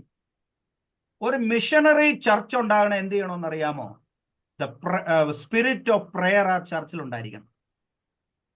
നമ്മുടെ ചർച്ചിൽ എന്താ മിഷണറിമാർ ഇപ്പൊ എഴുന്നേക്കാത്തത്? പണ്ട് കാലങ്ങളിൽ മിഷണറിമാര് ആരെങ്കിലും ഒന്ന് പ്രസംഗിച്ചിട്ട് പോകുമ്പോ കർത്താവേ എന്നെ വിളിക്കണേ എന്ന് പ്രാർത്ഥിച്ച സമയങ്ങളൊക്കെ ഞാൻ ഓർക്കുന്നുണ്ട്. ഇന്ന് എന്നെ വിളിക്കരുതേ എന്നാണ് നമ്മൾ പ്രാർത്ഥിക്കുന്നത്. എന്നെ വിളിക്കരുതേ കർത്താവ്. ഞങ്ങളന്ന് ഈ സെലോൺ പെന്തക്കോസ്റ്റ് മിഷനില് ഈ സുവിശേഷ വേലക്കാരെ തിരഞ്ഞെടുക്കുന്നതിന് മുൻപ് സെൻട്രൽ ഫെയ്ത്ത് ഹോമില് ഒരു മിഷൻ ചലഞ്ച് കൊടുക്കും. സെൻട്രൽ പാർട്സ് വന്നിട്ട് കോട്ടയം ഫെയ്ത്ത് ഹോമിലൊക്കെ മിഷൻ ചലഞ്ച് ഉണ്ട്. സെൻട്രൽ പാർട്സ് വന്നിട്ട് ഈ അവിടുത്തെ കൺവെൻഷന്റെ ഒരു ദിവസം മിഷൻ ചലഞ്ചാണ്. അപ്പൊ ഈ സെൻട്രൽ പാർട്സ് വന്നിട്ട് ഈ മിഷൻ ചലഞ്ച് കൊടുക്കുമ്പോൾ കൊച്ചു കുട്ടികൾ മുതൽ വാർദ്ധക്യത്തിലെത്തിയ ആളുകൾ വരെ 100 കണക്കിന് ആളുകൾ കണ്ണുനീരോടെ എഴുന്നേറ്റിരിക്കുന്ന ഞാൻ കണ്ടിട്ടുണ്ട്. ഞാനും എഴുന്നേറ്റ് വന്നിട്ടുണ്ട്. ഇങ്ങനെ കണ്ണുനീർ കരഞ്ഞു വാവിട്ട് നിലവിളിച്ച് എഴുന്നേറ്റ് നിൽക്കും. അന്നേരം ഈ പാർഷ പറയുന്ന ചീഫ് പാർഷ പറയും, ഇടത്തും വലത്തും നോക്കാതെ മുമ്പോട്ട് വന്നിരിക്കാൻ പറയും. എന്ന് പറഞ്ഞാൽ അപ്പനെ അമ്മയോടും പെർമിഷൻ ഒന്നും ചോദിക്കാൻ പറ്റിയല്ല. ഇടത്തും വലത്തും നോക്കാൻ പറ്റത്തില്ല. അപ്പനോടും അമ്മയോടും അനുവാദവും ചോദിക്കാൻ പറ്റത്തില്ല. നേരിട്ട് വന്നിരിക്കാൻ പറയും. എന്നിട്ട് ഫ്രണ്ടിൽ ഒരു സ്ഥലം ഒഴിച്ചിട്ടിരിക്കും. അവിടെ വന്ന് 100-150 ചെറുപ്പക്കാര് വാർദ്ധക്യമുള്ളവർ വന്നിരിക്കും. ഈ ചീഫ് പാർഷർ ഇവരുടെ ഇടയിൽ കൂടെ വന്നിട്ട് ആരുടെ മേൽ കൈവയ്ക്കുമോ അവരെയാണ് സിലോൺ പെന്തക്കോസ്ത് മിഷൻ ഇപ്പോഴത്തെ TPM-ല് സുവിശേഷ വേലക്കാരായി എടുക്കാറുള്ളൂ. ഞാൻ 3 പ്രാവശ്യം പോയിരുന്നിട്ട് എൻ്റെ തലയിൽ കൈവച്ചില്ല. വരുന്നിട്ട് പോന്നു കണ്ണുനീരോടുകൂടി. കാരണം ഒരു മിഷൻ ചലഞ്ചിന്റെ അകത്ത് നമ്മുടെ ചങ്ക് തകർന്നു പോകും. ഭാരതത്തിന്റെ ചിത്രം, സുവിശേഷീകരണത്തിന്റെ ചിത്രം, സുവിശേഷം അറിയാത്ത ഗ്രാമങ്ങളെക്കുറിച്ച്, നഷ്ടപ്പെട്ടു പോകുന്ന ആളുകളെക്കുറിച്ച്, നരകത്തിലേക്ക് ആഞ്ഞു പോകുന്ന ആളുകളെക്കുറിച്ച്, മദ്യപാനികളെക്കുറിച്ച്, ഇവരെക്കുറിച്ചൊക്കെ ഒരു ചിത്രം ആ മിഷൻ ചലഞ്ചിൽ പാർഷ പറയുമ്പോൾ നമ്മൾ ഇരിക്കുന്ന സ്ഥലത്തും തന്നെ എഴുന്നേറ്റ് പോകും. അങ്ങനെ ഒരു ചർച്ചായിരുന്നു Antiochian church. A church with a mission spirit. അതുണ്ടാകണമെങ്കിൽ സഭയിലെ അംഗങ്ങൾ പ്രാർത്ഥിക്കുന്നവരായിരിക്കണം. ഇപ്പൊ നമ്മുടെ ചർച്ചുകളൊക്കെ മിഷൻ ചർച്ചായിട്ട് മാറണം. ഇപ്പൊ മിഷൻ ചലഞ്ചുകൾ വളരെ കുറവാണ്. ഞാൻ ഈ ഗ്രാമത്തിൽ കർണാലിലെ സുവിശേഷീകരണത്തിന്റെ കാര്യം പറഞ്ഞ് ഞങ്ങളുടെ ചർച്ചിലെ മിഷൻ ചലഞ്ച് കൊടുത്തപ്പോൾ 17 ചെറുപ്പക്കാർ എഴുന്നേറ്റ് നിന്നു. 17 ചെറുപ്പക്കാർ പറഞ്ഞു, ഞങ്ങൾ വരാം. പാർഷ കാര്യങ്ങൾ തയ്യാറാക്കുക. ഈ ഗ്രാമങ്ങളിൽ സുവിശേഷീകരണത്തിന് ട്രാക്ട് ഡിസ്ട്രിബ്യൂട്ട് ചെയ്യുവാൻ ഈ കൊടും തണുപ്പാണ് ഇപ്പൊ ഇവിടെ. ഞാൻ ഇവിടെ ഇരുന്ന് ക്ലാസ് എടുക്കുമ്പോൾ ഈ 17 ചെറുപ്പക്കാരും താഴെ ഞങ്ങളുടെ ഗ്രൗണ്ട് ഫ്ലോറിലെ ചർച്ചിൽ ഇരുന്നിട്ട് പ്രാർത്ഥിക്കുകയും അന്യഭാഷ പറയുകയും പ്രാർത്ഥിക്കുകയും ദൈവത്തെ സ്തുതിക്കുകയും ഈ കാര്യങ്ങൾക്ക് വേണ്ടി പ്രിപ്പയർ ചെയ്തുകൊണ്ടിരിക്കുക. താഴെ ഗ്രൗണ്ട് ഫ്ലോർ ബേസ്മെന്റിലെ ചർച്ചിൽ 17 ചെറുപ്പക്കാരുണ്ട്. അപ്പൊ അവര് ഒരുങ്ങുക. എനിവേ, ഞാൻ ആ വിഷയത്തിലേക്ക് പോവുകയല്ല. ആന്റിയോക്യൻ ചർച്ച് ഒരു മിഷണറി ചർച്ച് ആണുള്ള കാരണം ആ ചർച്ചിന്റെ പ്രെയറാണ്, ആ ചർച്ചിന്റെ ഫാസ്റ്റിംഗ് സ്പിരിറ്റാണ്, ആ ചർച്ചിന്റെ പ്രെയർ സ്പിരിറ്റാണ്. അപ്പൊ അവിടെ നിന്ന് എടുത്തിയ ചർച്ച്, ആ ചർച്ചിന്റെ 7 ഗുണം അവിടെ എഴുതിയിട്ടുണ്ട്. ആ വാക്യത്തിൽ തന്നെ നോട്ട് ചെയ്തു. 1, വർഷിപ്പിംഗ് ചർച്ച്, ആരാധിക്കുന്ന സഭയാണ്. 2, ഫാസ്റ്റിംഗ് പ്രെയർ ചർച്ച്, അവരെ ഉപവസിക്കുന്ന സഭയാണ്. 3, a church controlled by holy spirit, ആത്മനിയന്ത്രിതമായ ചർച്ച് ആ church. 4, a separate church from other gentile church, മറ്റ് ചർച്ചുകളെക്കാൾ വിഭിന്നമായി നിന്നൊരു church Antiochian church. A praying church, പ്രാർത്ഥന സ്പിരിറ്റ് ഉള്ള ചർച്ച്. 6, എ സെൻഡിങ് ചർച്ച്, പറഞ്ഞയക്കുന്ന ചർച്ച്. ആളുകളെ ചർച്ചിൽ നിന്ന് പറഞ്ഞയക്കുക, കൂട്ടിവെക്കുകയല്ല. യു ഗോ അവരെ പറഞ്ഞയക്കുന്ന church, sending church. The 7th is a giving church, കൊടുക്കുന്ന സഭ. ഇതാണ് ആന്റിയോക്യൻ ചർച്ചിന്റെ 7 ക്വാളിറ്റികൾ. അതുകൊണ്ട് ആന്റിയോക്യൻ ചർച്ചിൽ നിന്ന് എഴുന്നേറ്റ് വന്ന 2 പ്രധാനപ്പെട്ട ലീഡേഴ്സ് ആരൊക്കെയാണെന്ന് അറിയാമോ? ആ ചർച്ചിൽ എഴുന്നേറ്റ് വന്നവര് ബർണബാസ് ആൻഡ് പോൾ. ലോകം കണ്ട ക്രിസ്തുവിൽ പ്രസിദ്ധരായ ആളുകളായി അപ്പോസ്തലനായ പൗലോസിനെയും ബർണബാസിനെയും സ്വർഗത്തിലെ ദൈവം മാറ്റി. ഹല്ലേലൂയ. ഈ അപ്പോസ്തല പ്രവൃത്തികളുടെ പുസ്തകത്തിനകത്ത് ഈ പണമുള്ളവരൊക്കെ എന്തേറെ ആളുകൾ ഉണ്ടായിരുന്നു അറിയാം. എത്രയോ എഡ്യൂക്കേറ്റഡ് ആയിട്ടുള്ള ആളുകൾ ഉണ്ടായിരുന്നു, എത്രയോ പ്രാപ്തന്മാരായ ആളുകൾ ഉണ്ടായിരുന്നു. പക്ഷെ പരിശുദ്ധാത്മാവ് രേഖപ്പെടുത്തിയത് ദൈവത്തിന് വേണ്ടി പ്രവർത്തിച്ചവരുടെ പേരുകൾ. ഹല്ലേലൂയ. നിങ്ങളെല്ലാം പിണങ്ങിയെന്ന് തോന്നുന്നു. ഞാൻ ഇന്നൊരു മിഷൻ ചലഞ്ച് പോലെ ഇന്നത്തെ ക്ലാസ് പറയുന്നത്. ഈ 10 കൺവേർഷനാ പ്രവൃത്തിയുള്ള പുസ്തകത്തിലിരിക്കുന്നത്. ഞാൻ ഇതിന്റെ ഒരു സമ്മറി പറയാം. എൻ്റെ ഓർമ്മയിൽ നിന്നാണ് ഇത്. പ്രവൃത്തിയുള്ള പുസ്തകത്തെ കുറിച്ച് കേട്ടോ ആലീസ് ആൻറ്റി. 10 കൺവേർഷൻസ് ആയി പ്രവൃത്തിയുള്ള പുസ്തകത്തിൽ ഞങ്ങൾ ബൈബിൾ സ്കൂളിൽ പഠിപ്പിക്കുന്നത്. 10 കൺവേർഷൻ. 10 കൺവേർഷൻ എന്ന് പറഞ്ഞാൽ 10 പേരല്ല, ഒരു കൺവേർഷനിലൊക്കെ 3000 പേരാ. ഒരു കൺവേർഷനിൽ 2000 പേര് വിശ്വസിച്ചവരുടെ സംഖ്യ കൂടിക്കൂടി വന്നു. അപ്പം 10 കൺവേർഷൻ, 10 ഇൻസിഡന്റ് നടക്കുന്നു. പ്രവൃത്തിയുള്ള പുസ്തകം 2-ാം അധ്യായത്തില് 3000 പേര്. പിന്നെ സോളമൻസ് പോർച്ച് ഉണ്ട് അവിടെ. സോളമൻസ് പോർച്ചില് 3-ാം അധ്യായത്തില്, പ്രവൃത്തിയുള്ള പുസ്തകം 3-ാം അധ്യായത്തിൽ 2000 പേര്. അപ്പൊ അതാണ് വിശ്വസിച്ചവർ 5000 എന്ന് എഴുതിയിരിക്കുന്നത്. ആദ്യം 3000, പിന്നെ 5000, പിന്നെ അതിന്റെ ഇടയ്ക്ക് ഒരു 2000 ഉണ്ട്. അതാണ് 2000 പേര്. സമരിയക്കാര് ഒരു പട്ടണം മുഴുവൻ അവരെ കൺവേർട്ടായി, യേശുവിനെ അറിഞ്ഞു. എത്യോപ്യൻ ഷണ്ണൻ, അവിടുത്തെ ഫിനാൻസ് മിനിസ്റ്റർ ആയിരുന്ന, എത്യോപ്യയുടെ ഫിനാൻസ് മിനിസ്റ്റർ ആയിരുന്ന ഷണ്ണൻ, അദ്ദേഹം വളരെ പ്രാപ്തനായ ഒരു മനുഷ്യനാണ്, അറിവുള്ള മനുഷ്യനാണ്. അദ്ദേഹം സ്നാനപ്പെട്ട് സഭയുടെ അംഗമാകുന്നു. തർശോസിലെ ശൗല് പൗലൂസായി മാറുന്നു. കൊർന്നല്യോസ് കുടുംബം കർത്താവിനെ അറിയുന്നു. ഫിലിപ്പിയിലെ 2 കുടുംബങ്ങൾ കൺവേർട്ടായി കർത്താവിനെ അറിയുന്നു. ഏഡൻസ് എന്ന് പറയുന്ന പട്ടണം, അപ്പോസ്തലനായ പൗലോസ് 17-ാം അധ്യായത്തിൽ, പ്രവൃത്തിയുള്ള പുസ്തകം 17-ാം അധ്യായത്തിൽ മാർസ് ഹിൽ എന്ന് പറയുന്ന ഒരു ഹില്ലുണ്ട്. മാർസ് ഹില്ലില് അരയോപക കുന്നിന്മേൽ നിന്നുകൊണ്ട് ഏഡൻസിലെ ആളുകളോട് പ്രസംഗിക്കുക. ഏഡൻസിലെ ആളുകൾ 7 തീസീസ് അതിൻ്റെ അകത്തുണ്ടെന്നാണ് ഞങ്ങളെ എം വി ചാക്കോ സാറ് പഠിപ്പിച്ചത്. 7 തീസീസ് അതിൻ്റെ അകത്തുണ്ട്. ഒരു തീസീസ് പറയാം: ഭൂതലത്തിലെങ്ങും കുടിയിരിപ്പാൻ അവൻ ഒരുവനിൽ നിന്ന് സകലവരെയും ഉളവാക്കി എന്ന് എഴുതിയിട്ടുണ്ട്. എന്ന് പറഞ്ഞാൽ ഇംഗ്ലീഷില് we are of one blood എന്ന് എഴുതിയിരിക്കുന്നത്. We are of one blood. The total population of the world is from one blood. ഒറ്റ ബ്ലഡിൽ നിന്നാണ് ഭൂതലത്തുള്ള സകലരെയും ഉണ്ടാക്കിയതെന്ന് പൗലോസ് അപ്പോസ്തലൻ അഥേനയിൽ നിന്ന് പ്രസംഗിച്ചു.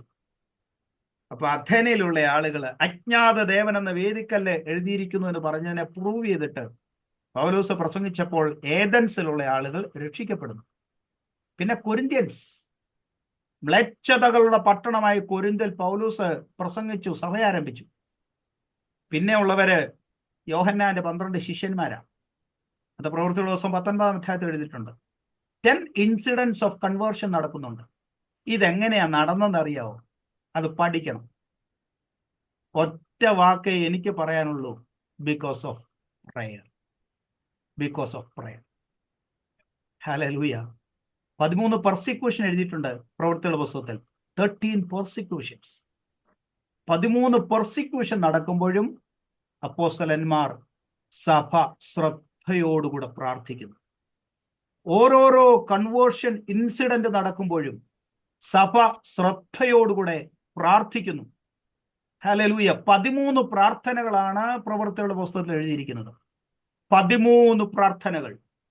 അതിന്റെ ഓരോരോ കോണ്ടസ്റ്റുകൾ പഠിക്കണം. ശിഷ്യന്മാരുടെ 2 പ്രാർത്ഥനകൾ, ചർച്ചിന്റെ ആദിമ സഭയുടെ 3 പ്രാർത്ഥനകൾ, പത്രോസിന്റെ 1 പ്രാർത്ഥന, കൊർന്നല്യോസിന്റെ 1 പ്രാർത്ഥന, അപ്പോസ്തലനായ പൗലോസിന്റെ 5 പ്രാർത്ഥന.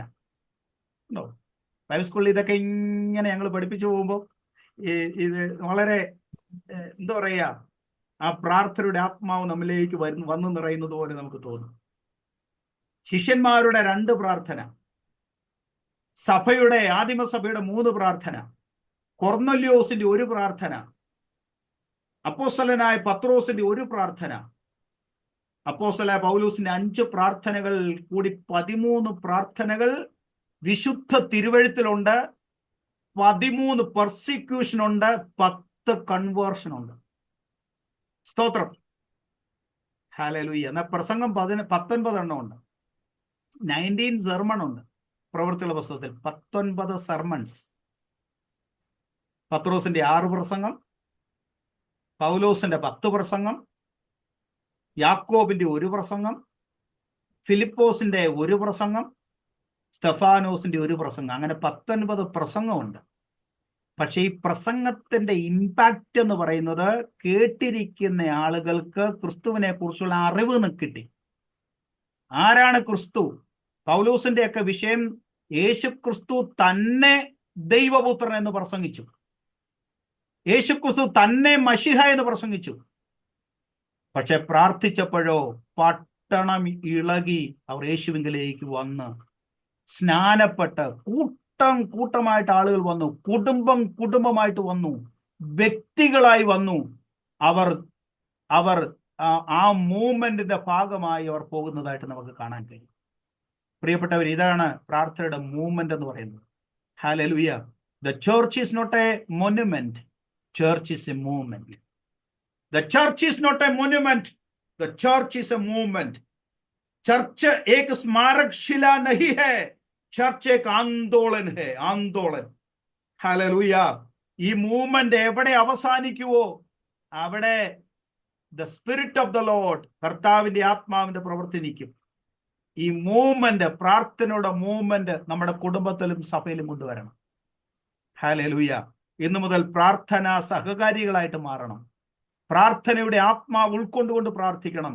ലോകത്തെ കീഴ്മേൽ മറിച്ച പ്രക്രിയയാണ് പ്രാർത്ഥന. ഹല്ലേലൂയ. 3 കാരാഗ്രഹങ്ങളെ പ്രവൃത്തിയുള്ള പുസ്തകത്തിൽ എഴുതിയിട്ടുള്ളൂ. 3 കാരാഗ്രഹങ്ങൾ അല്ലേ? പ്രവൃത്തിയുള്ള പുസ്തകം 5-ാം അധ്യായം, 12-ാം അധ്യായം, 16-ാം അധ്യായം. 5-ാം അധ്യായം, 12-ാം അധ്യായം, 17-ാം അധ്യായം, 16-ാം അധ്യായം.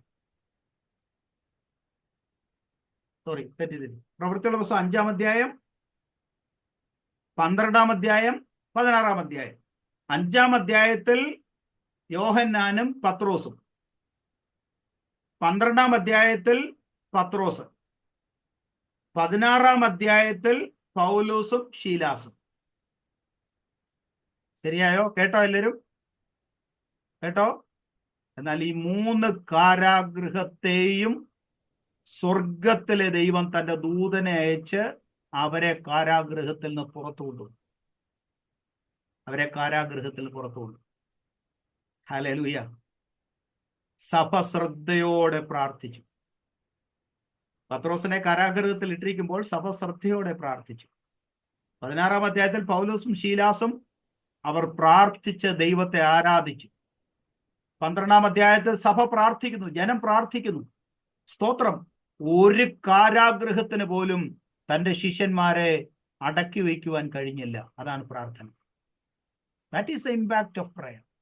ഇന്ന് ഉച്ച കഴിഞ്ഞ് ഈ വൈകുന്നേര സമയത്ത് പല ടൈം സോണുകളിൽ ഇരിക്കുന്ന പ്രിയപ്പെട്ടവരോട് എനിക്ക് പറയാനുള്ളത്, പ്രിയപ്പെട്ടവരെ, പ്രാർത്ഥനയ്ക്ക് വേണ്ടി നമ്മുടെ ഹൃദയങ്ങളെ വിനിയോഗിക്കാം.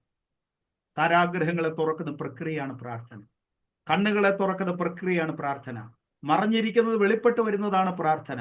സ്വർഗത്തിന്റെ ദൂതന്മാരെ ചലിപ്പിക്കുന്നതാണ് പ്രാർത്ഥന. സിംഹത്തിന്റെ പോലും വായടപ്പിക്കുന്ന പ്രക്രിയയാണ് പ്രാർത്ഥന. രാജാക്കന്മാരുടെ മനസ്സ് മാറ്റുന്ന പ്രക്രിയയാണ് പ്രാർത്ഥന. അത് പ്രാർത്ഥിക്കുന്നവർ ഭയപ്പെടുന്നവരല്ല, പ്രാർത്ഥിക്കുന്നവർ ദൈവത്തിന് പിന്നിൽ അണിനിരക്കുന്നവരാണ്. ദൈവം നമ്മെ അനുഗ്രഹിക്കട്ടെ. ഈ വാക്കുകളാൽ ദൈവം നമ്മെ ബലപ്പെടുത്തുകയും ധൈര്യപ്പെടുത്തുകയും ചെയ്യട്ടെ എന്നുള്ള വാക്കുകളോടുകൂടെ വാക്കുകൾക്ക് വിരാമം കൊടുക്കും.